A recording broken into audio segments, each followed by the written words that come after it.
right, good morning to everyone under the sound of my voice, and thanks for joining me on the program. We call it Sports this morning on Darling FM 107.3, and Cosmos, the son of Chukwemeka, still remains my name. It will never, ever change. We call me Small Body Big Angel, Ororo Fakonga, Babanwodo, the sports evangelist. One of Imo State, my people, Yami, Legale can destroy a commanding commander. The first edition for the week, and there is always a lot to serve on the show. I'll be dishing out information that you all can bank on. You can take it to the bank, baby. You can tell them Cosmo, the son of Chukwemeka, says so, and you're working with some cool cash, if you know what I mean. You're welcome on board. To the world of basketball, just 2 games went down early hours Nigerian time. Minnesota Timberwolves won against San Antonio Spurs 96-88 it ended, and for the Golden State Warriors, a game that Steph Curry didn't live up to the billing, but guess what, they won against Toronto Raptors 106-105.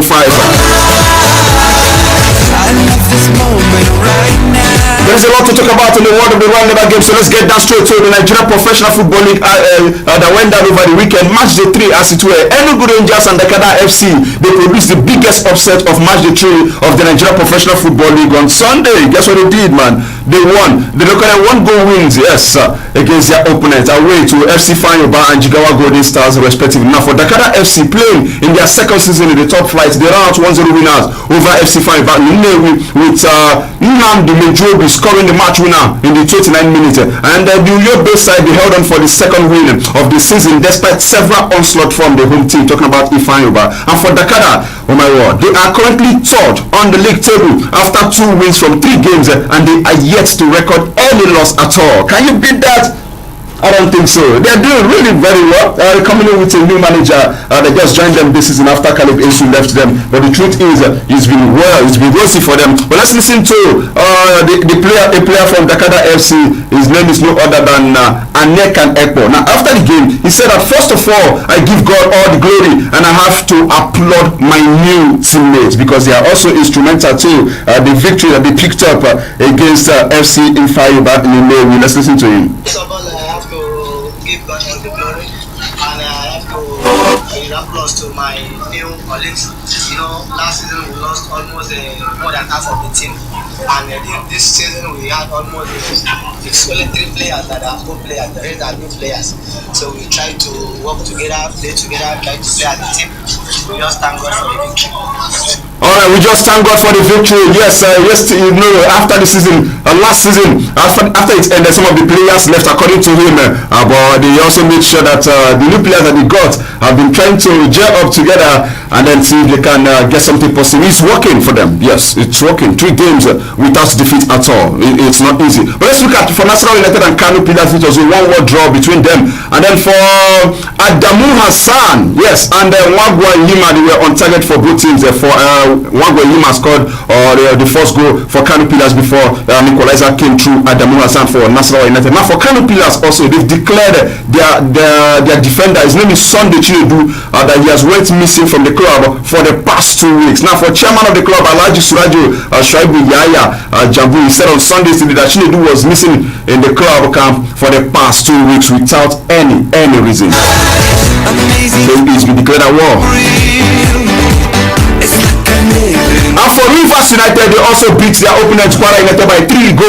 Yes, Ifeanyi Anemen, Gobin Aguda, and also Chika Godwin, they were on target for the Pride of Rivers, who have won their first 3 games without conceding any goal. Let me quote Stanley Guma after the game. He said, I commend my players and I thank God. Yes, you know, Nigerian coaches, they cannot do without God. So I thank God that I thank God Almighty for a very good game. Let's listen to Stanley Eguma as he talked to us this morning. Let's go. I commend my players. I thank God Almighty too for a very good game and a victory in this game. I think we prepared well for this game because Kwara United, having won their first game against Plateau United, they came with a lot of optimism, a lot of confidence, you know.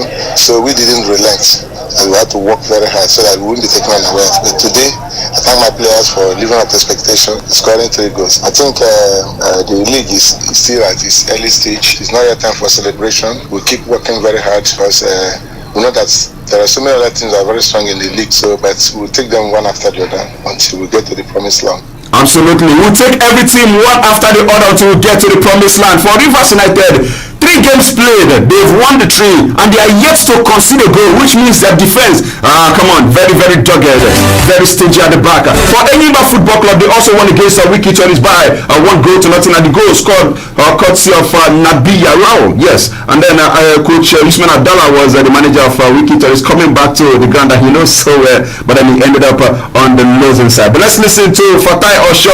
Yes, after the game yesterday, he has this to say.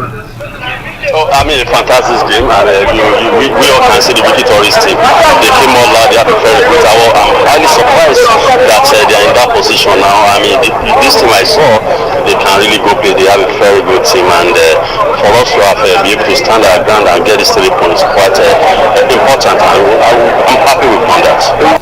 I'm happy that these Wiki Tourist guys were able to get past them because they have a very good team. That's the words of Fatai Osho, the manager for Enyimba Football Club. Yes, who won 1 goal to nothing away. I told that against the Wiki Tourist just yesterday. Alright, now for Jigawa Golden Stars, they lost at home to Rangers by 1 goal to nothing, courtesy of Israel Abia. He scored the only goal in the 79 minutes. And for Katsina United, they also beat Adamawa United by 2 goals to nothing, courtesy of Rashid Ahmed, who scored in the 42nd and 74th minute. So he had a brace in that game. For MFM Football Club, this game was live. They beat Sunshine Stars by 1 goal to nothing, courtesy of Dennis Obasi. And that was a game that had a lot of where that some FA members or some FA or staff assaulted journalists. And okay, it's 1-2 minutes. Let's leave that aside. For Aqua United, they beat Abia Warriors by 2 goals to 1. Ndefeke Effiong had a brace in that game, scored on the 6th and 59 minutes, and the second one was a penalty. For Ibuku Harrison, he got the consolation for Imama Amakmakabo. So for Imama Amakmakabo, it seems they're having the same story with Heartland Football Club. 3 games he has played so far, and he has lost them all. For Plateau United, they beat Heartland by 3 goals to nothing. Mohamed Zukifilu scored in the 90th minute. Amos Gyang on the 55 minutes penalty though, and Jesse Akila scored on the 60th minute. Now, before the season kicked off, I was right here shouting, screaming, say, hey, all is not well with Heartland Football Club. Because like they always say, failure to plan means you're planning to fail. We started planning to fail before the season even kicked off proper, I must tell you. The in-house brouhaha is still much and still going on. But then some of the players that were paid their 2-month salaries, that was on Friday, while on their way to honor this particular game that they lost 3 goals to nothing yesterday. Now 30 out of the 40 players that Heartland have were paid. Yes, only 30 were paid out of the 40, and then the remaining 10, nothing sorted out yet. Now, out of the 30 also, some of the players complained that their salary was slashed. Can you beat that? Same with some members of the management staff.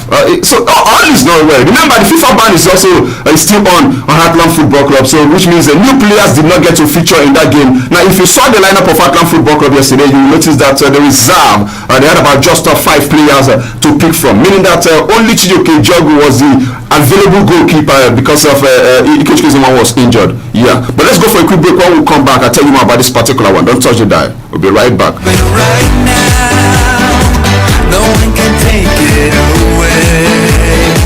So let it happen now is what I cherish each day. My friend, I say I am smart. I say I am very, very, very, very smart.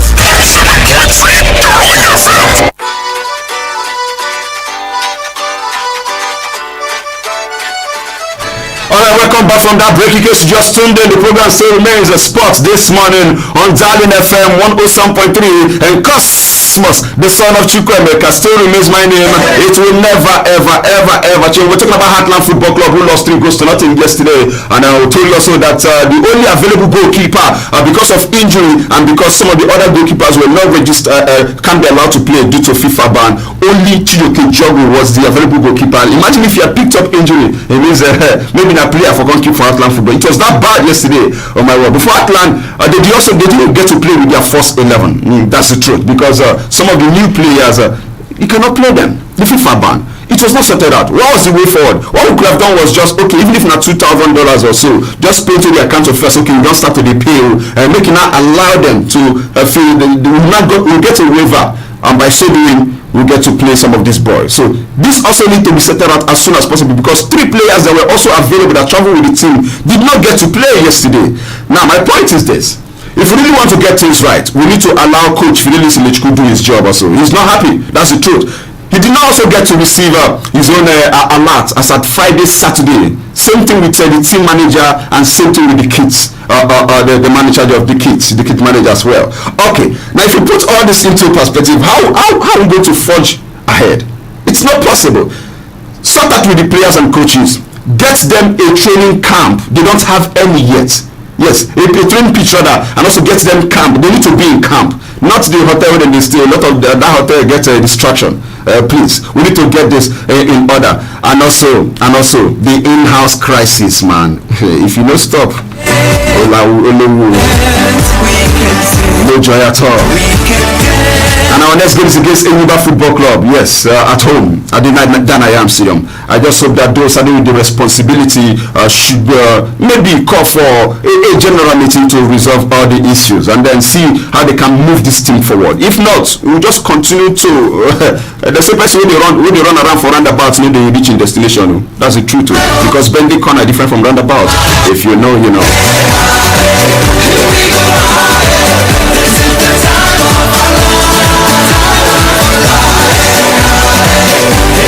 Alright, I also stumbled on the reports that Bayelsa Queens don't receive their palliative from NFF. I don't know how true that is, but should that be the case, then how about that of Atlant Queens? Atlant Queens, they're supposed to collect their own also. Who will receive them? Who collect them? All this we need to know. Now for Golden Eaglets, coach, his name is Fatai Amo. He said that he's satisfied with the performance of his boys despite their 1-1 draw against Ghana on Saturday. Really? Okay. They had earlier lost 1 goal to nothing to Africos in Group B opener. That was on Wednesday. And the former Shooting Stars coach who ruled that the missed chances his team squandered in Ghana in the game against Ghana added that they were unlucky not to have won the encounter. Let me quote Fatai Amo. He said, actually, the first game we played, the boys were jittery because it was their first time playing in an international competition. Let's listen to Fatai Amo telling us that he's proud of his boys. The best part the fact that they lost 1 goal to nothing to Ghana. Actually, the first game we played, the Nigerian boys were duty stage fright. Their first time of coming out to play. And again, I didn't mention it there. All and long we've been working on artificial turf, synthetic. So a lot of them for the 2 months that we come together. It's also trouble to working on. But when they saw the first game, after they lost the game, we went back, we made corrections, and they promised themselves that they are going to come out and play. And I think even in draw, I'm delighted that my boys showed they can really play, given the opportunity. Sincerely speaking, we had the upper hand when it comes to creating chances in this game.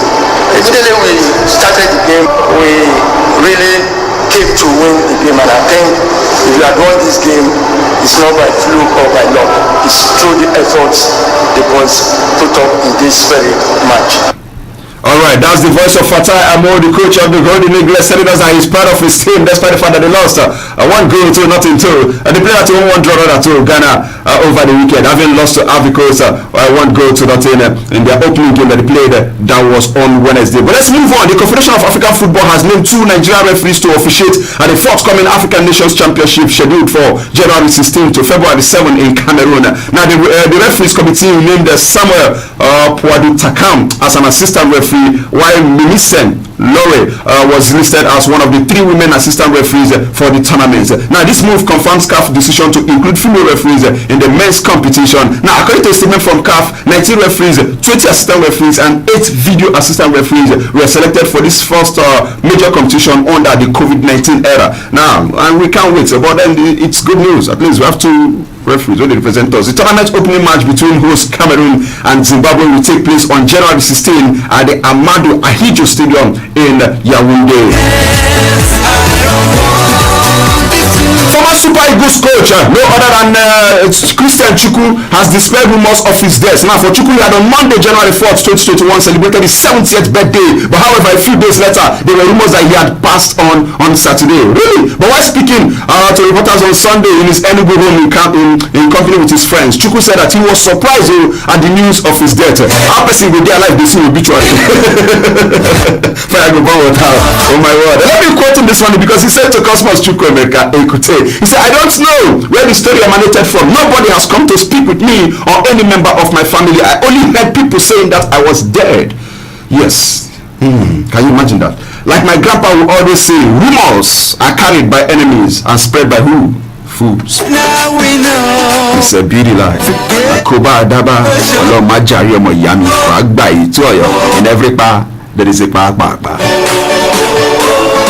Let's talk about how Nigerian players fared across the shores of Europe over the weekend. Paul Onacho was on target for Genk, but it wasn't enough to secure maximum points for the league chasers who lost 2-1 to Coverage.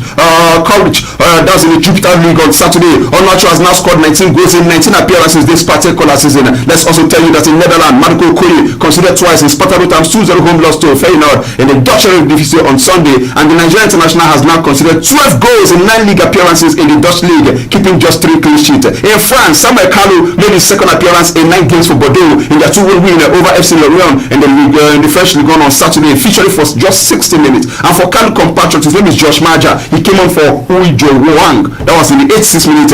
And then Tammy Murphy also played all 90 minutes for Lorient, scoring the team's only goal in the 23rd minute.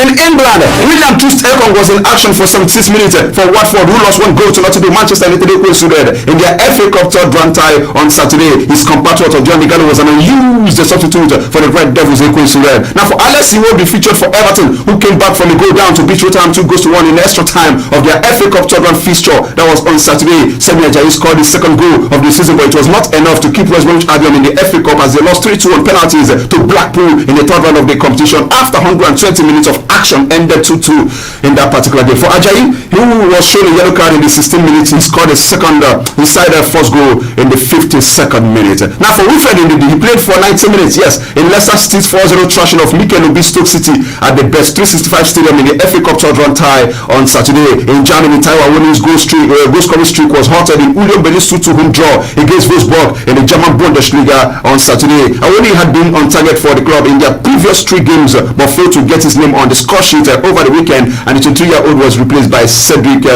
Tilchet in the 76th minute. Let's go straight to Portugal. Defender Zaidu Sanusi was on for the entire duration of the game for FC Porto, who won 4-1 away against Famalicão in the Portuguese top flight on Saturday, and the left back has scored once, and guess what, he has made 1 assist also in 11 appearances for the Portuguese giant. We need to switch gears because right now this segment belongs to Zaza Hotel, and let's take a message from our sponsor. When we come back, we continue with the show. Don't touch it. Hello babe, are you still there? Can you hear me? Alright, yeah, so I see a VIP bar for choice beverages and drinks, a restaurant for African and continental dishes, a 300 to 500 seating capacity event center, exquisite rooms and suites at pocket-friendly prices. And guess what babe, for you and I, there's a pool and a poolside bar and a gym. Spend time with family and friends at Zaza Hotel. Zaza Hotel is located at number 28 Yaradua Drive before Lord's Chosen Church, Owerri, Imo State. For more inquiries, call 0803-785-8386 or 0803-743-2115. Alright, that's a message from our sponsor Zaza Hotel this morning, located at number 28 Yaradua Drive, a new Owerri, just very close to the Lord's Chosen Church. Here we go.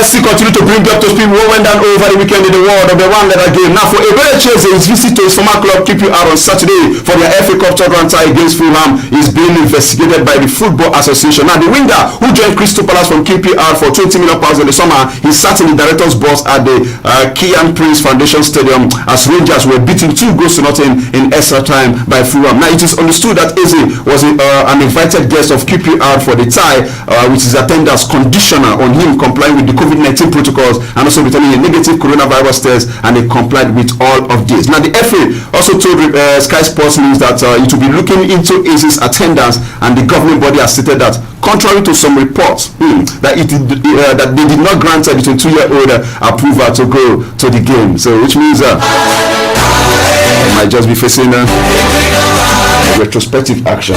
Let's see how it goes.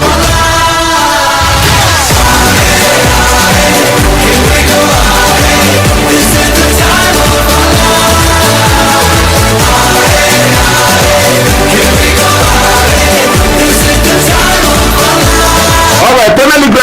Chris Michael Oliver, he has admitted that he made a mistake by not sending off Everton goalkeeper Jordan Pickford for a challenge that led to a serious knee injury for Liverpool defender Virgil van Dijk. Okay, well, if my memory serves me right, I thought referees are not allowed to talk about a game they officiate. Why is he talking about it?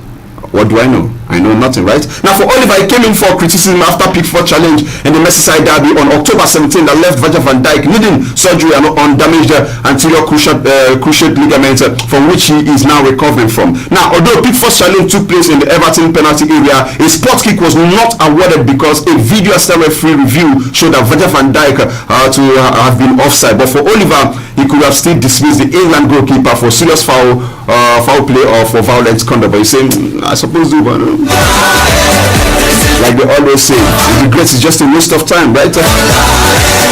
No wonder my grandpa talks say, regretting the past is like chasing after the wind. You know, if you catch I'm sure there is no repentance after death. If you know, you know.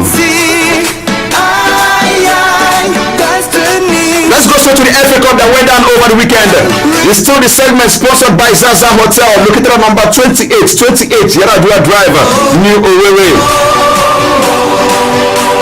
At pocket-friendly price, you can get one for yourself. This United suffered a humiliating FA Cup exit against Crawley as the League 2 side swept to a shock 3-0 win against Leeds United. Now for Chelsea, they are 8-time winners of the FA Cup and also runners-up for last season. And they trashed the League 2 team Morecambe 4-0 at the Stamford Bridge. Timo Werner was on target. Mason Mount marked his 22nd birthday in a memorable fashion as the midfielder fired in from 25 yards in the 18th minute. Callum Hudson-Odoi also struck in the 49th minute, and then Kai Havertz got the fourth in the 85th minute. Congrats to Chelsea, they are through to the fourth round. Now elsewhere, Marine lost to Tottenham by 5-0, but then it's expected. They gave them Waka, they gave them Manita. But if you look at the gap between Tottenham and Marine, of course, going into that game, it was the biggest gap. 161 places separate both sides between the opponents in the FA Cup history. What a record. And for Marine, their squad is made up of teachers. Yes, teachers now play that game against Tottenham. NHS staff, bean men, people they carry the code, scavengers. They follow play that game yesterday. And also factory workers. And the highest paid player earns about £200 only, and £300 a week. You can imagine. Wow. Alright. For Man United, they won again against Watford by 1-0. Scott McTominay with the only goal. For Arsenal, it took them extra time, but they beat Newcastle by 2-0. And in Spain, let's go. Okay, before we go straight to Spain, let's bring you to Spain. Some of the results also that went down yesterday in the FA Cup third round. Barnsley beat Tranmere Rovers by 2-0. Bristol City 2-1 against Portsmouth, and then Cheltenham 2-1 they won against Mansfield Town, and then for Crawley Town they beat Leeds United by 3-0. And for Newport County 1-1 draw it ended, and after penalties against Brighton and Hove Albion, they had to pull through. Brighton had to win that particular one, so we say congratulations to them. Now in Spain, Levante 2-1 against Eibar, Cardiff 3-1 against Deportivo Alaves, and for Real Valladolid they lost to Valencia by 1-0. But then the pick of the bunch has to be the game between Granada and the Barcelona Football Club. Umeka Nayalana Messi and Antoine Griezmann, they both had the brace in that game. Two fantastic goals from Messi. One was a free kick, and that happens to be his 48th career free kick. Can you beat that in that competition? 36 of them has been in La Liga. And for Messi, he has now scored 4 goals in his first 3 games this year, and that is his second best start to a calendar year ever, only behind 2016 when he scored 5 goals by January 10th. What a record, what a way to start. Messi is back, right? At this point, I must also give kudos to Ronald Koeman. He has won 3 games away from home. That's a record. Back to back. And for Griezmann, his brace on Saturday was the 3rd time that Griezmann has scored 2 goals in a game for Barcelona. Yes, the last time he scored a goal was in the game between Barcelona versus Real Betis on the 8th. That was in August, 25th of August 2019. We had a brace in that game, and then also had a brace in the game between Ibiza and Barca. That was on the 1st of on the 22nd of January 2020 in the Copa del Rey round of 32. And for Messi, come on, man, what a performance on the night. Again, a master, no be insult. When he plays, every other person plays, right? For Real Madrid, also surprisingly, they played at a goalless draw away from home against Osasuna, and as you speak right now, it means that Real Madrid they are just 3 points ahead of Barcelona, who are third. First is Atletico Madrid 38 points. Second is no other than Real Madrid, who have 37 points, and then third is Barcelona with 34 points. Now, also elsewhere, Sevilla beats Real Sociedad by 3-2, and Yusuf El-Nesiri, he scored a hat-trick in that game, and we also hear that Sevilla coach, his name is Julian Lopetegui, he has extended his contract until 2024. The club announced this on Sunday yesterday. Let's go straight to Germany because of time, but before we do that, how about to take another message from our sponsor this morning, Zaza Hotel. When we come back, we'll bring up to speed what went on in Germany and also in Italian Serie A, where Ronaldo was on target over the weekend.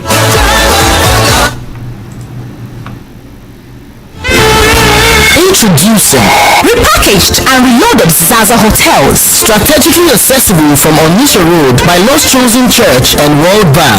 It is rebranded for your pleasure and comes with free Wi-Fi, 24 hours power supply, cinema quality HD screen for football lovers, Olympic size swimming pool, snooker and table tennis board. That's not all. African and continental dishes, not forgetting the exquisitely furnished rooms to match your taste. Just step into Zaza Hotel for first-class hospitality service. Zaza Hotel is located at number 28 Yaradua Drive, Owerri.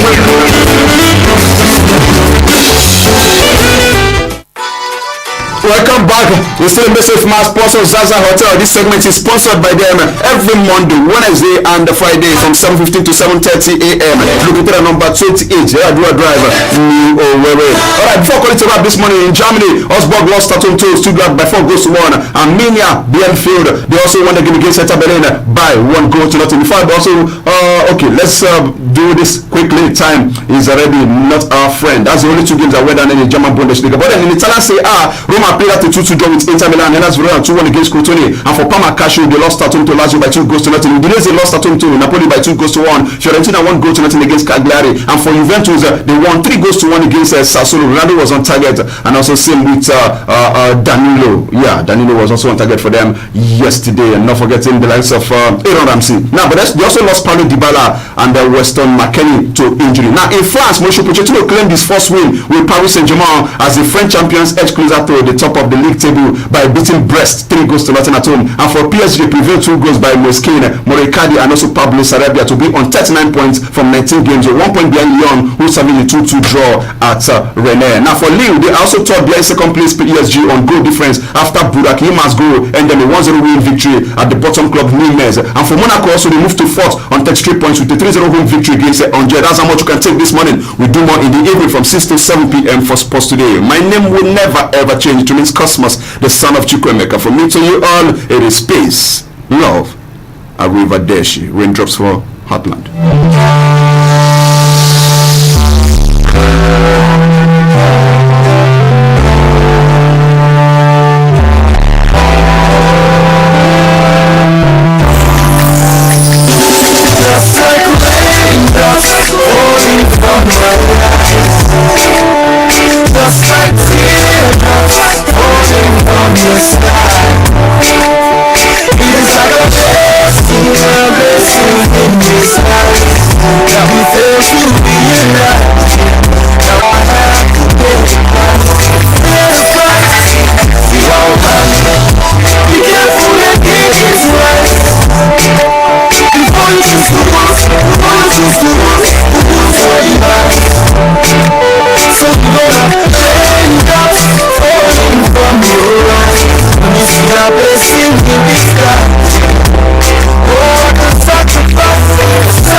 Ekitibia Akiewu Justice Nwanne Oshishi-yo Gima Plano Darling 107.3 FM Darling FM Radio Ohaneze.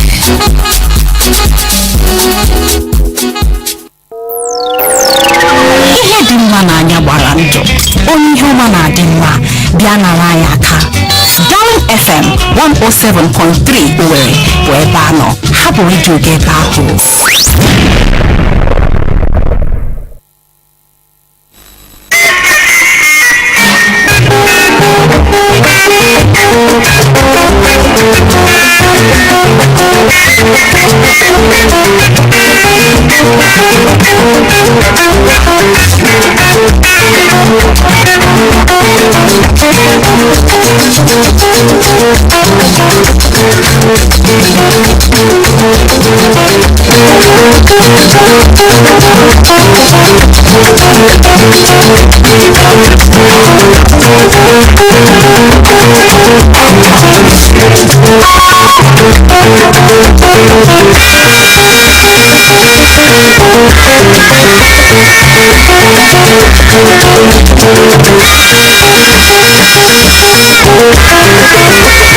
ebutela ozu otu nwata nwoke gbara sọsọ afọ ise n'ime ụgbọala na-egbu dị na katụl ọchịchị Owerri North nke steeti Imo. Okokobioko ike ọha na eze ndị Igbo enweela ndị isi abụọ.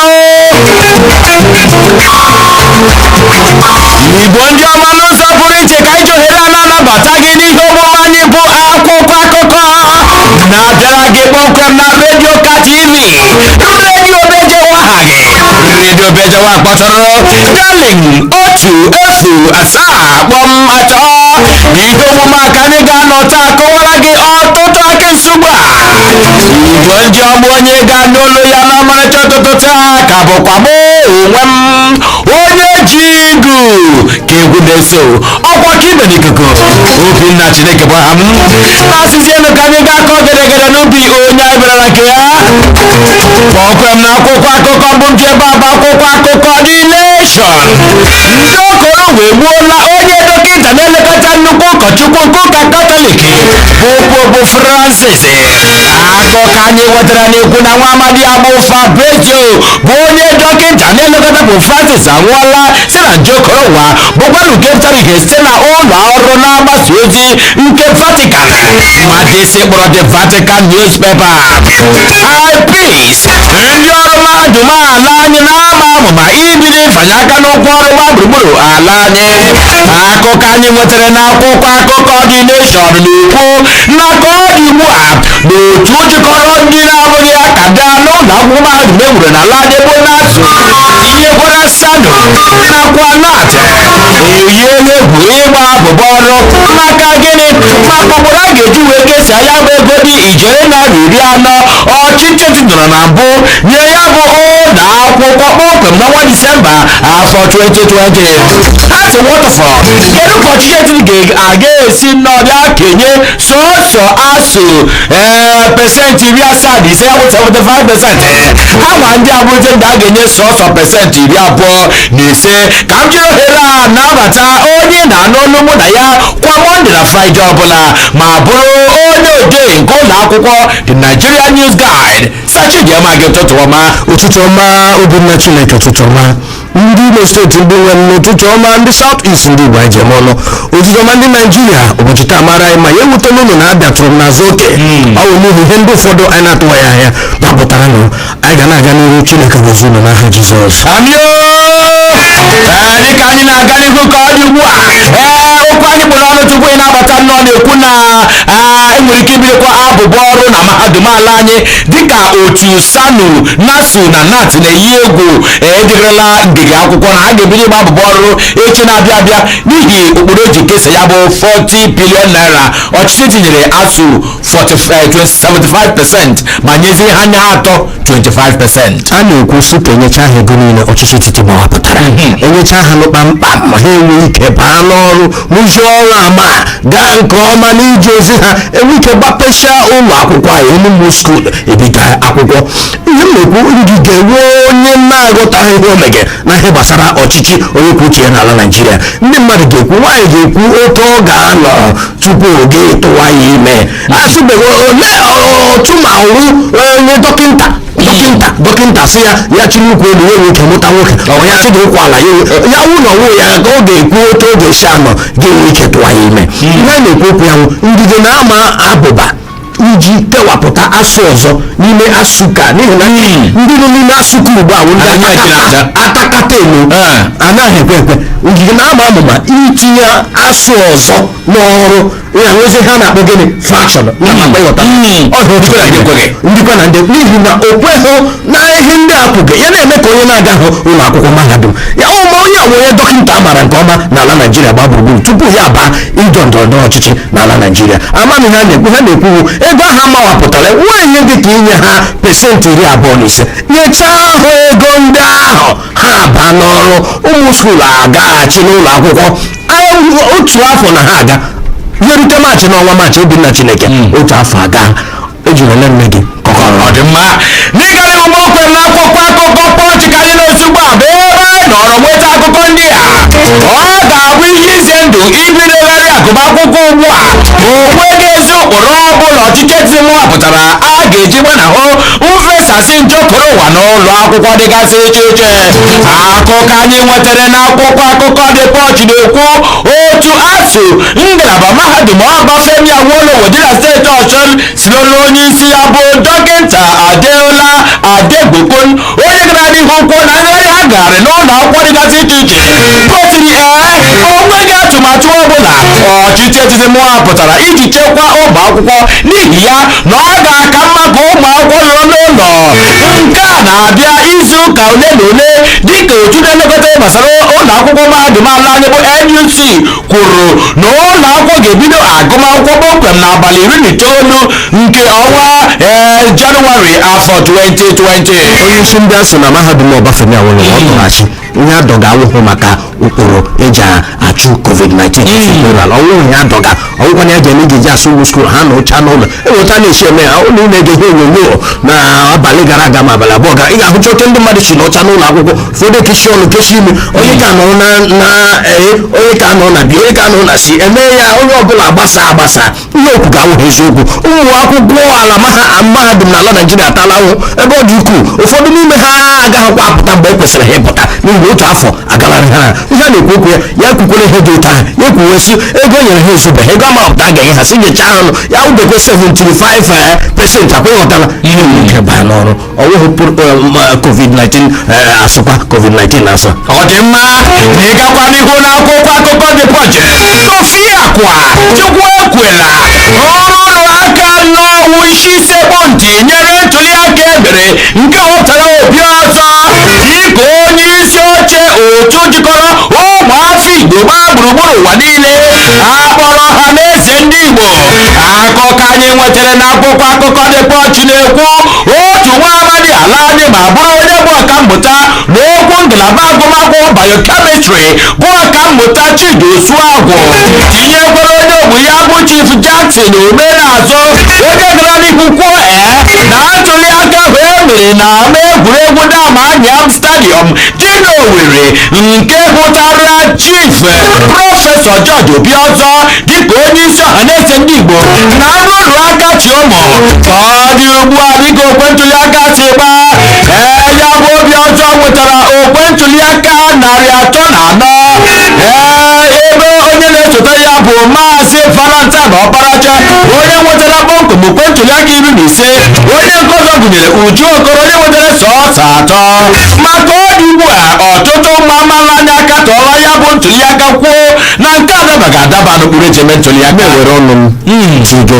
n'ihi na ihe a gbasara ya onye ọbụla Obinna Chineke otu iwu onye Igbo azụchara azụchi ezie ya ma n'ala Igbo iwu onye ọhaneze ndị Igbo Chidema gị ụmụ onye ọhaneze ndị Igbo onye ọbụla nwe onye Igbo so na ya nụghị ọhaneze ọ ga-aga bega na arịwa ma ya bega na Ududuwa Afenifere na ndị ọzọ. ihe a na-ekwu okwu ya ihe mere ha echi gara aga emeteghe ya arụrụ hoshi n'ụlọ ụka emeteghe ya ha ọ ga-amasị m asị na ọ ga-amasị m akpọpụta ihe ọbụla n'ala Naijiria agaghị awụ politiks ndọrọndọrọ ọchịchị ndị nwe gọvanọ na ndị prezidenti eji aka ha tichie onwe ha na ihe ọbụla wụ ntụliaka n'elu ụmụnne na ụmụnna na-emere onwe ha. ya na-ekwu okwu ya ọ bụrụ na a chọrọ ka ọhaneze gaa n'iru ma were ọnọdụ ya n'ala Naijiria dịka isi sekpụ ntị na ihe gbasara omenala ihe gbasara ọdịmma ndị Igbo ihe gbasara ndị Igbo ịgani ntụliaka n'elu emere ha echi gara aga ọ na-awụ a na-akpọpụta onye na-enweghị pati ọ nọ n'ime ya bụ onye na-enweghị otu ntụliaka n'elu ọchịchị ọ nọ n'ime. Ọ dị mma n'otu aka ahụkwa anyị nwetara nnọọ kepụkepụ na ntụliaka bụ APC kwadoro ya. APC kwadoro n'ihi na gị hụ Odevumahi Ebonyi steeti gị hụ gọvanọ Okezi Ikpeazụ gị hụ amamụ Okezi Ikpeazụ ọ gakwala APC aghọtachaghị m n'ihi na echi gara aga ịhụrụ ya ebe a nọ ha na ndị APC a na-amalị arụ ya aka na ọ beela nwoke m aha bela ihe na-ekwu okwu ya bụ a na-akpọta Dr. Nwogo prọfesọ Chidi Osuagwu ndị enweghị pati ndị ahụhụ ndị a maara aha dịka ndị na-ekwu ihe gbasara Igbo ndị bụ Igbo n'obi enwere ndị gị mepe ụta nna na akwa mara kewughị ugbu a ihe a na-emezi ime DNA kwa ka achọpụta ma ọbara gị na nna gị na nne gị enwere ndị ụdị mmepe ọbara ha ga-ehụ na enwe ihe gbasara Igbo n'ime ọbara ha ndị ahụ ndị amụrụ ndị ọbara ha na-ezughị oke ụfọdụ n'ime ha na-ekwu okwu ga-ehụ ha ekwu ka ndị eriri eri ekwu ka ndị na-aghọtaghị ebe anyị na-aga Igbo nwere obi Igbo nwere omenala Igbo nwere usoro Igbo nwere ndị ga-eme apụtasị ndị ahụ ndị ọpụta obi ndị a ka anyị na-ekwu okwu ọnwụhụ ndị iwu onye a kpọrọ prọfesọ George Obiọzọ ana m ụgwọ ya na-asọpụrụ asọpụrụ onye maara ihe nke ukwuu mana ọ gbadala n'afọ dịka oke enwere ihe ndị ụfọdụ aga na-ekwu okwu ọ ga na-aghọtacha mgbe ụfọdụ gị na-akọwara ya na-eme ka ọnwụhụ ya mere ọnwụ oke agweela ike na-ala alika n'ala elu nna m ọ dị mma na ịgakwara iwu n'okwu metara ya bụ ntuliaka nke họpụtara ọkammụta prọfesọ George Obiọzọ ọ bụrụ na ị chetara na mbụrụ ka aka na-achị steeti Imo obodo ahụ okwu Uzodimma nọrọ weliere ya aka elu dịka onye ga-eji aha Imo gaa nke a bụ oke n'ọrụ dịrị Imo nke a wee ogo nke ha maka a na-enye ọkwa ọchịchị enye ndị ebe enye ndị ebe a nke ọ dị ugbu a nwa afọ Imo ka a tụwara anya ga-anọchi ya bụ ọkwa ọchịchị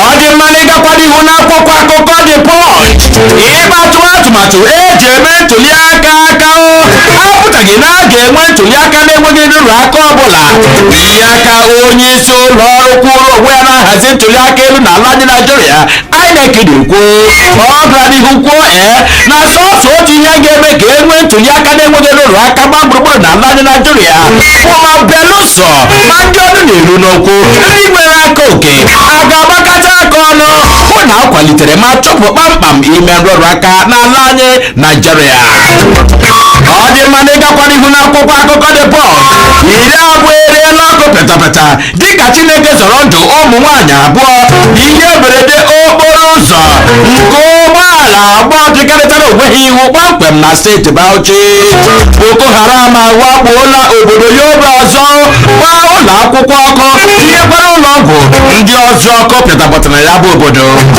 ikpeazụ n'akwụkwọ akụkọ The Punch ka anyị hụrụ akụkọ ndị a Buhari ezigarala onye bụbụrụ osote onye isi oche ụlọ nzukọ omeiwu ala anyị ozi kara obi maka ọnwụ ndị ezinụlọ ya asaa chara acha bụkanụ nke mere ụnyaahụ akụkọ anyị nwetara n'akwụkwọ akụkọ The Punch na-ekwu ka ọ dị ugbu a na onye isi ala ndị Muhammadu Buhari ezigarala nwa amadi ya bụ Babangida Nguroje ozi kara obi gbasara ọnwụ ụmụnne ya ụmụ nwaanyị abụọ tinyekwara di ha na ụmụ ha anọ anyị jikwa ohere a na-asị ya kara obi n'ihe karịrị anyị adapụtakwala anyị otu akwụkwọ akụkọ ndị ahụrụ na akwụkwọ akụkọ The Punch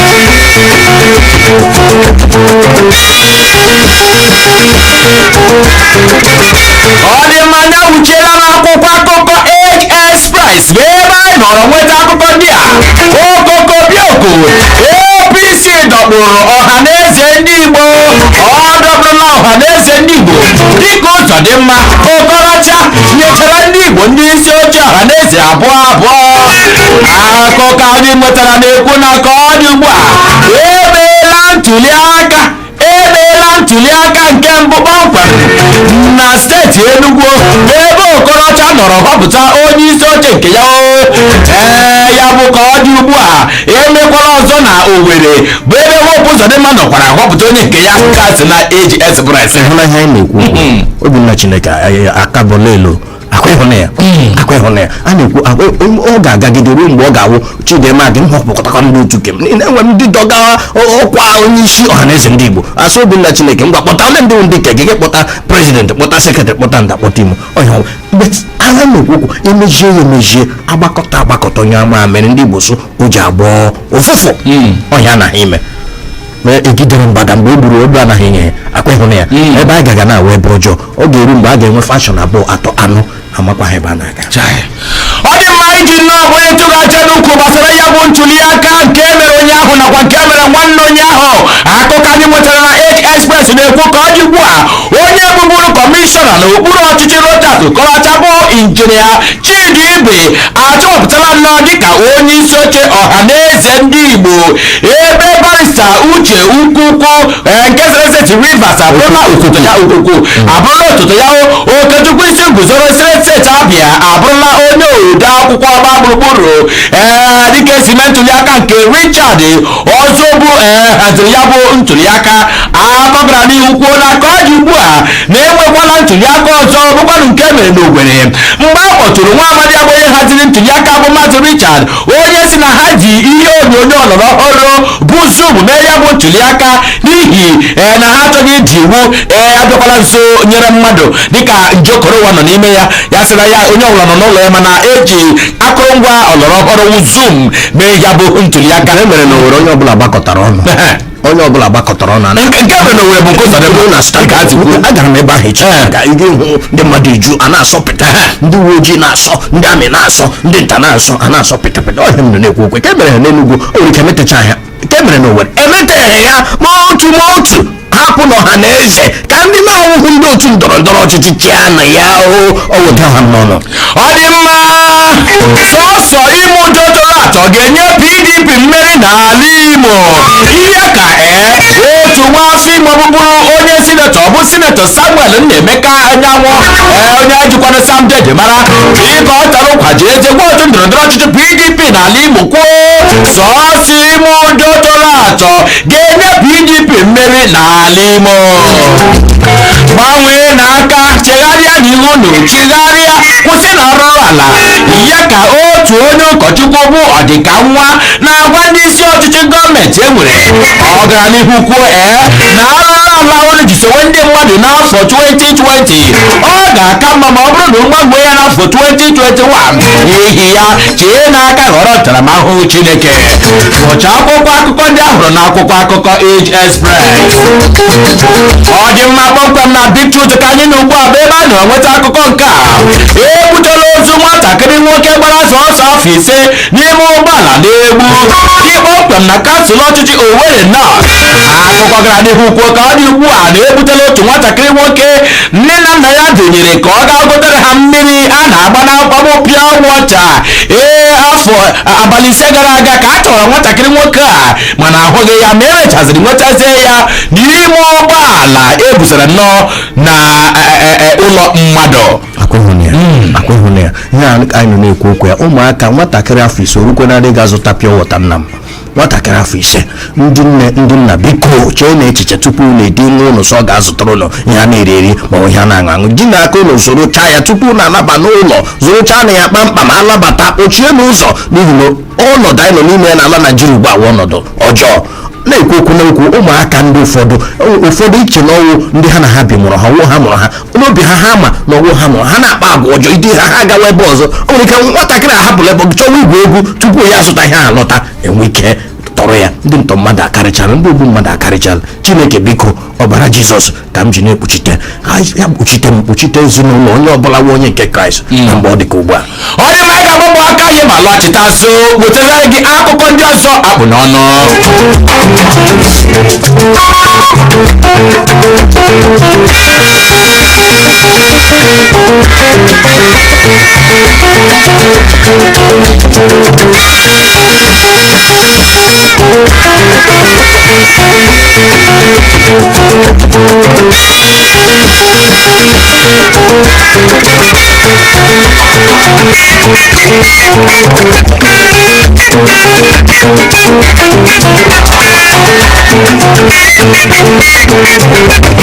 ọ dị mma dịka gara n'ihu si anyị ngwa gbapụ n'ihe ọzọ ka anyị gara n'iwetara gị akụkọ ndị ọzọ fọrọ afọ otu a nwetachara na akwụkwọ akụkọ ndị bịara ahịa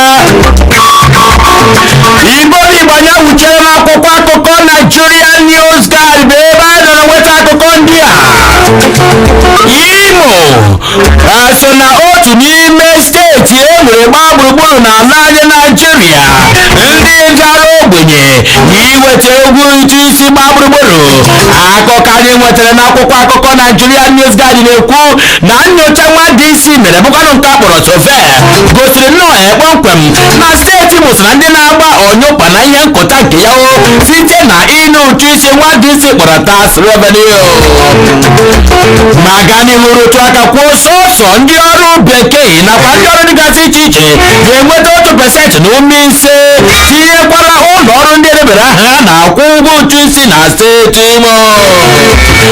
Ọ dị mma na ịgakwa n'ihu n'akwụkwọ akụkọ Nigeria News Guide.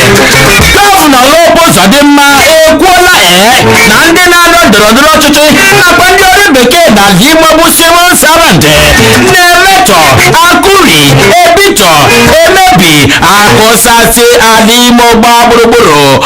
Ndị civil servant na politicians emebi Imo. Enwere mgbe anyị kwuru ya ọtụtụ n'ime ha agwa ha jọrọ njọ jọgbu utele ọha na-amahụ ndị politicians anya gwa ha sị lekwe ebe a ga-esi bupụ ego dị ụta, lekwe ebe a ga-esi bupụ ego dị ụta, lekwe ebe a ga-esi bupụ, agwa ha jọrọ njọ shikarịa nkapịa na ushi jọgbu utele na njọ. Ndị civil servants ndị ọrụ bekee ejighị eji ihe eji ede ihe bairo na-edere ego ọbụla ha chọrọ ide ji nye onye civil servant onye ọrụ bekee nye ya 100 million taa enwere ihe a na-akpọ otu esi arịtaya ego masị retaya ọ ga-atụ ya ụjọ ya mabụrụ $100 retaya ya tinye ya n'ego ọ ga-eji eme ihe sọrọ ya. Ihe a ka anyị na-eji na-ekwu okwu ya. Gọvanọ Uzodimma nwere ike ihe okwu ka wee eziokwu n'ihi enwere nchọpụta o mere tupu ya ekwuo nke ya bụ nchọpụta o mere nwekwara n'ụlọ ihe o tinyere ijekwu na nke a kwụsịrị ka ahụ gbasara isiokwu egwupụtara akwụkwọ Nigeria News Guide na-ekwukwu okwu ihe gbasara taasị. Ndị Imo nna m anaghị akwụ ụtụ isi ha, ma ndị bịara abịa, ma ndị alụ alụ, ma ndị amụ amụ, ma ndị n'ụlọ ọrụ na-emepụta akụrụngwa dị iche iche eji enyere ndụ aka. Ịgwa ha sị ha kwụ ụtụ isi ha agbalaga ha agbawa gọọmenti emebeghị ka otu onye nọ na-ekwu ele otu ị ga-esi asụ gọọmenti tire gị mmiri tire gị ọkụ mgbochiere gị okporo ụzọ nye gị nta nye gị ma o nwere ike asị lụọra gị nwaanyị ma ị naghị akwụ ụtụ isi. Asị naanị ihe na-akwụ ụtụ isi 1% n'ụma n'ala Igbo gbaa gburugburu naanị ndị na-akwụ ụgwọ ndị akpọrọ ndị ọrụ bekee. Mana ọnwa na ole gara aga ka anyị nọkwa nnọkwu tinye ọnụ ya bụ isiokwu na ihe omume anyị ebe a nọrọ kwuo na gọọmenti Imo manyere ndị na-ebipụta akwụkwọ ka a kwụọ nde naira ise ya bụ 5 million naira. Gị gụọ akwụkwọ Nigeria News Guide eziokwu anya ị ga-ahụkwa ebe edere n'ihi na asị na ọtụtụ n'ime ndị a na-asụ kwụ otu isi ihe mere akwụ ga-ahụ emere ya nụrụ n'elu ọjị ndị a na-ebipụta akwụkwọ dịka m onwe m otu n'ime enwebeghị ka anyị kwuru mana ọ nwere ihe ga-eme ị ga-eji apụta gị sị mmadụ ọkwụọ nde naira ise. Enwere ihe a na-akpọ plate nọmba nna m plate nọmba moto ji akara eji anya ụgbọala gị gaa na Ebonyi ma ọwa abịa asọ ọ dị fecha ịkwụ ya ịbịa n'Imo ọ lara elu ọkwa ihe mere ọtụtụ ndị mmadụ a na-ekwe akwụ ụgwọ ndị ahụ ha na-ekwu okwu ya wụ gị mara ka eruru ule gị mara ka ị kwesịrị ịkwụ dị ka onye tozuru oke ịkwụ ụtụ isi n'ala Imo steeti ya wụ na ị na-ebipụta pure water ma ọ bụ bottled water ma ọ bụ ị na-arụpụta ncha ma ọ wụ ihe eji asa eze ma ọ wụ ị na-arụ dịka ndị gị Coca-Cola ma ndị gị Cubana enwere Cubana ga-ehu ego na-asọ pịtịpịtị n'ala Imo họteelụ niile nọ n'Imo gịnị mere agaghị akwụtasị nta n'Imo ga-ehu ndị mmadụ a na-aṅụ mmanya $100 n'otu $100 puku a na-akpọ ego a na-akpụ mmanya a na-agbụ ọkụ blu agbụ ike red agbụ nta agbụ Imo ndị mmadụ na-ata ngwọrị akwacha asị ha kwụ ụgwọ Imo na-agba ọnụpa gịnị mere Imo ga-eji agha so jigawa esoro gbauchi steeti ntakịrị Ekiti na ndị ọzọ ebe ya kara anyị n'ịkwụ ụtụ isi Chineke ekwekwala. Ọ dị mma dịka anyị na-aga n'ihu ikwu okwu gbasara nnọọ ụtụ isi na steeti Imo nke ọnwa na-ejile m anya m hụ ọtụtụ oge n'ime ahịa ị ga-ahụ ndị mmadụ ụmụ okorobịa ndị gocha akpa obi gịrịgịrị ma ndị bụ ihe n'isi ọ bụrụ na ịkwụghị ụgwọ anara gị ihe gị achọ otu akụrụngwa gị nnọọ jijie ya ọ na-aba n'akpago sị ha nyezila kọnsọtant ndị na-aga anata nyego gọọmenti ji aka ụnụ kpọrọ ndị ọrụ bekee ha ga-anata mgbe anyị ụmụaka anyị na-eto eto ịmara ihe a na-akpọ rale igwe a na-akpọ White Horse na Imo eji enwecha mpekele laịsensị ọrụ igwe akpụrụ akpụ a na-eji ya akwụ ụgwọ na-enwetara gọọmenti ego eji arụzi ọkụ nta mmiri na ihe niile eji enyere ndụ aka na ọ kwụsịchala ka wụrụ ndị agbụrụ na ndị otu yutu ụmụọdụ yutu ụmụnka ụmụ nwa aga na-agbara na-achọgharị ndị mmadụ anyị na-aba n'akpa mmadụ abụọ atọ ndị na-akwụ ụgbọala na-akwụ ihu ndị na-akwụ ụgbọala buru ibu n'ala Imo steeti ọtụtụ n'ime ha na-eze ihe ndị ezege otu afọ atọ ha na-aghọgharị aghụghọ enwekwara ụfọdụ n'ime ha ndị kwụga ihe kwụga ụlọ ọrụ na-ebipụta akụrụngwa eji enyere ndụ aka hapụkwala ndị nke ntakịrị ndị ka enweghị ahụrụ na klaasị ha na-ekwu okwu họteelụ ihe na-ekwu okwu production company na-emepụta ngwaahịa dị iche iche ego ole ka ha na-enwetara gọọmenti ụlọ ọgwụ ụlọ skuul nna m ego ole ka ụmụ gị na-akwụ na skuul ma onye ịma ụmụ ya na-akwụ na ha gakwụcha ihe egwuregwu a ha si n'ime akpa a na-ebe gọọmenti mee ka abụ nwanne onye ozile ọhịa na-eji kwuta ọ dị mma kpọkwara ịgakwara ihu kpọkwara na akwụkwọ akụkọ Nigeria News Guide nke a bụ uche obi ode nwadị isi kpọrọ editorial enweghị ọkụ eziokwu latrik si iwekwara akpụkpọ ụgwọ n'ala ibe ya elu n'ala anyị Nigeria kedu ya bụ ebe atụmatụ inwe ọkụ chọrọ ịhụ n'ala anyị gbaa gburugburu dịka anyị na-esi n'akwụkwọ akụkọ Nigeria News Guide akụkọ ka anyị kwere chụbarabara n'ihi oge abụghị nwanne anyị ka anyị na-amaba n'akwụkwọ akụkọ Lead Express 2023 ọnọdụ ọkwa ọchịchị onye isi ala atụmatụ izo ụmụafọ Igbo ohi n'oge anwụ na-eche nọ amapụtakwala ọzọ dịka PDP na-ama amụma iweghachitakwà sekọndịs ọzọ dịka onye isi oche ya gbaa gburugburu ma gaa n'ihu inyefe nwaafọ Igbo osote onye isi ala n'afọ 2023 ihe a na-ekwu okwu ya wee PDP mara ihe ha biko ha gwa Atiku ndị Atiku Abubakar si ya hapụtụ ya haratụ ihe a torule ndị Igbo n'afọ 2023 ihe a na-ekwu ntị atatụ ha na-ewe ntị iwe ezigbote okwu ọkpụtọrọkpụ n'ala Igbo gbaa gburugburu ọnwụ na-ewere ọkwa onye isi ala nye ndị Igbo n'afọ 2023 ihe ga-ebido eji m aka na ụjọ na-atụ ọtụtụ ndị otu ndọrọndọrọ ọchịchị a na-ahụta ha dịka ndị Igbo anaghị atụ eme ntuli aka ma ọ bụrụ anyefe nwa afọ Igbo ekwe ntuli aka na-esi nye dịka steeti Katsina Borno na ụmụnne ya apụta Kano na ndị ọzọ na-enye nwa afọ Igbo asị ka ndị Igbo tụnyewere onye nke ha na-adịghị enweta mmeri ọwachi akụkọ adịgboroja na-enweghị isi n'ọdụ ke mbufu na nrafu dị ize ndụ nọ n'ime ụta ka ndị Anglican na-echekwu ya akwụkwọ katekizim ke mbufu na nrafu dị ize ndụ nọ n'ime ya achọcha nna m ga-ehu ndị na-atụ Igbo na ndị na-atụ vootu na Kano ọtụtụ n'ime ha ndị Igbo anaghị ala mana ndị ugwu yeru hala mgbe a ga-atụ elekshọn ntuli aka ha amagoro gwongworo mmadụ ndị kebu atụrụ ndị kebu ebele bịara ha na-eshi nkapị agbaala ndị Igbo ji atụ vootu n'ugwu olee ihe kpatara onye Igbo ji bụrụ onye na-anọchite anya Oshodi Isolo na House of Reps onye ka ọzọ nọ ifelodum n'ala Lagos ọtụtụ ndị Igbo nọchichara ebe niile hụrụ ndị Igbo chiga n'ala enwecha ndị Igbo ndị na-achị n'ime obodo local gọọmenti chairman ọ bụ n'ihi na ebe ahụ ka ha na-atụ vootu karịcha gị gaa na Kaduna gị gaa na Katsina ọtụtụ ndị Igbo nụcha na wọd awụcha ha wọd chairman wọd youth leader ntanimo local gọọmenti ka ọzọ ha lọtacha n'ala Igbo gị tụọ ha dịka ndị Igbo ka ndị Awụsa ndị Igbo ka ndị Fulani dị ntakịrị ndị Igbo na ndị ha na ha ga-atụmawa aka n'ime ọnụọgụgụ ndị Yoruba yawa asụsụ ọjọọ dị mma ọ dị mma ka anyị nye gị ohere nnọọ ka ịgwa anyị ma gwa anyị ntinye nke gị echekwala nnọọ na aka anyị ka jikwara eju barabara dịka anyị ka nwere akwụkwọ akụkọ News Echo anyị nwekwara akwụkwọ akụkọ Announcer Express anyị nwekwara News Point anyị nwere ọtụtụ ndị ọzọ tinyekwara The Big Truth ebe anyị ga-anọrọ n'ọkụwacha aka ezigbo n'otu n'otu mana ọkwanụ ntị taa ma ntị ata gị ọ na-enwe ntị wee nyekwa ndị ebe enye ndị ebe ọzọ ebe nyere nwa ogwu emenyere nwa nọsi ike na-ada nne di ya nọ n'ụlọ obi abụrụ onye ọwụla zara anyị ka dịgụnyezi ego ohere ka ịkpa anyị n'akara ekwentị tụtụrụ ekwentị gị gbaa anyị n'akara ekwentị a maka ntụnye nke gị ma cheta ma dịka ị na-akpa anyị biko sọsọ otu nkeji ezulara gị nnọọ ịchịkọta okwu gị ọnụ maka na oge abụzikwa gị nwanne anyị dịka ị na-akpa anyị pụọkwa n'igwe okwu redio gị ngwa tụtụrụ ekwentị gị pịa anyị n'igwe 0815050 n'olu ndị iti 08150501073 dịka mụ onwe m onye ji ego Obinna Chineke na-asa Chidi ịma gị nọ n'ụtụtụ a imeta gị mma ịbọọla chi ụtụtụ ọma gbojom ụwa mara gị mma ọ dị mma gaa n'ihu JP Clark ụtụtụ ọma nwanne m nwoke ụwa makwara gị mma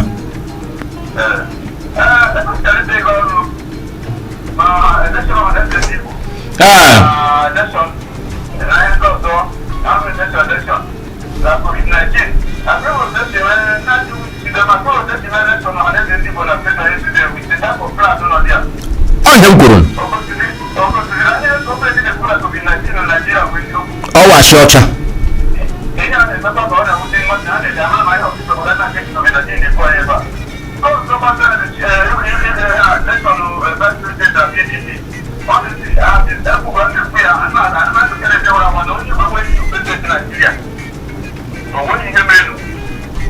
kedu njikwa otu a kedu njikwa otu a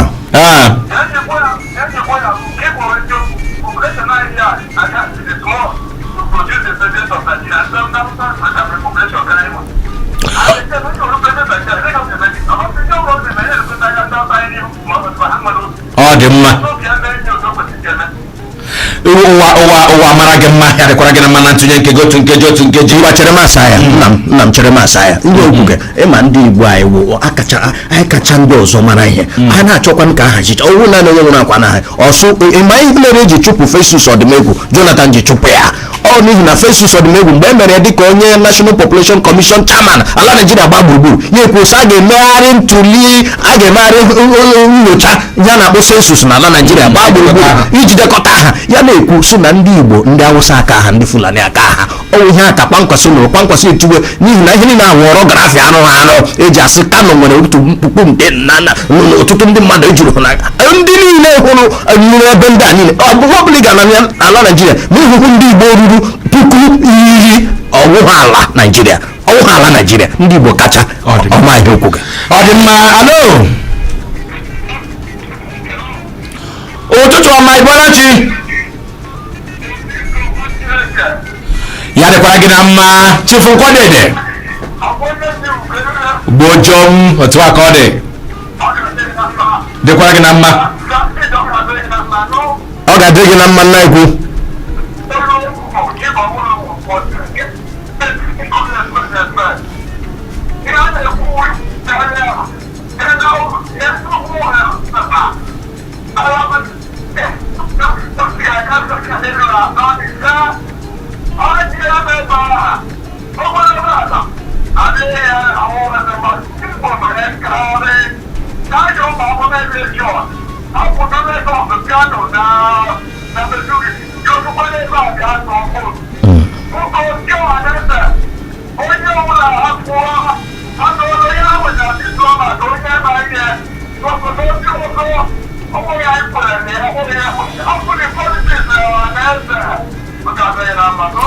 ọ ga-adịkwa gị na mma Chifu Nkwadede na ntụnye nke gị n'otu ụtụtụ wa akpọkwa nka jiri ohere agbaba na akwụkwọ akụkọ Star Post Express bụ ebe anyị nọrọ nwetụ akụkọ a onye isi oche kansụl ọchịchị mba itoolu ọ na-arụ ọrụ iji kụsasịa ụzọ dị mma ọ na-arụ ọrụ megide ụzọ dị mma ya ka Ekejuru na-ekwu dịka o buru ya ebubo ịnara ngarị iji hụ na o mekpara ihitemberi atụmatụ inweta eze ya ahụ ma gara ihu ịrụ ọrụ ma megide Agarachi steeti Imo.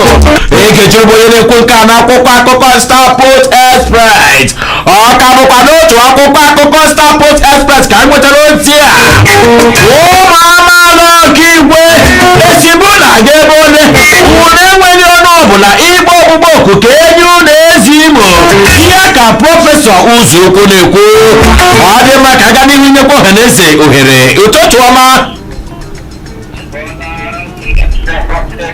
abụọla m chi ụtụtụ ọma onye nke m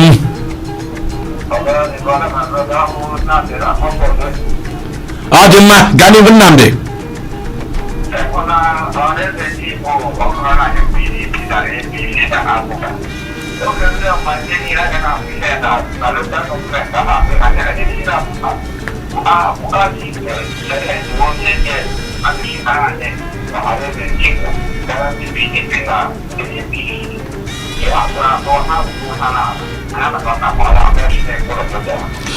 ọ dị mma ya dịkwara gị na mma uche obi onye adịghị ya njọ n'ezi ọ bụrụ na ka na-esere anya ọka bụkwa n'ihe omume anyị bụ akwụkwọ akụkọ darling alo ụtụtụ ọma onye nke m Gbojom ya gazibọrọ m gị ekelela m gị nwanna m nwoke ụgharịkwara gị mma ahụ Naniru.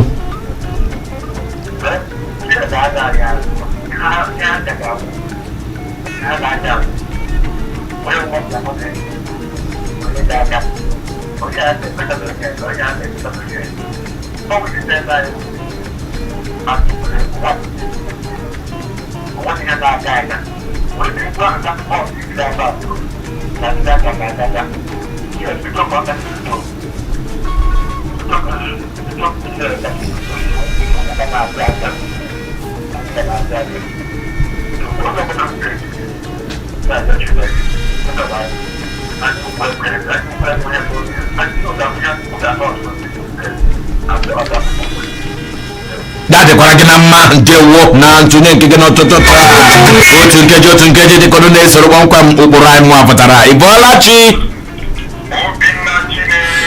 Ezelobo Bojom ụwa mara gị mma akwara gị mma onye nke m Ezelobo ya matụbọra gị ndewo Ezelobo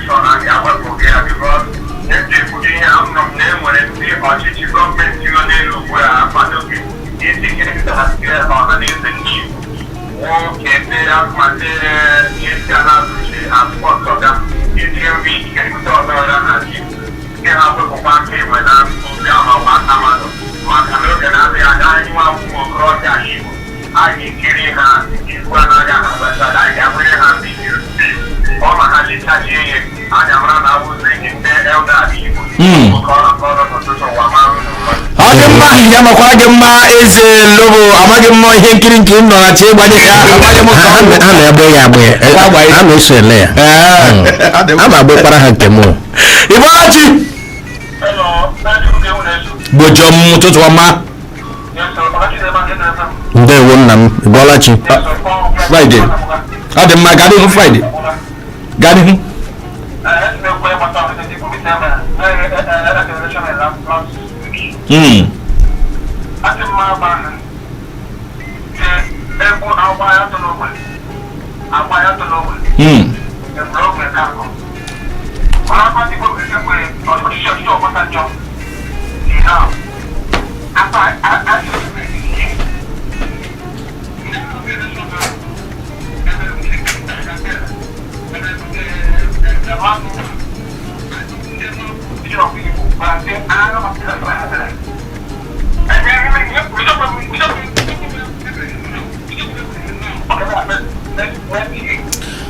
Kedu ebe ị ga-anabata ya bụ ntuli aka?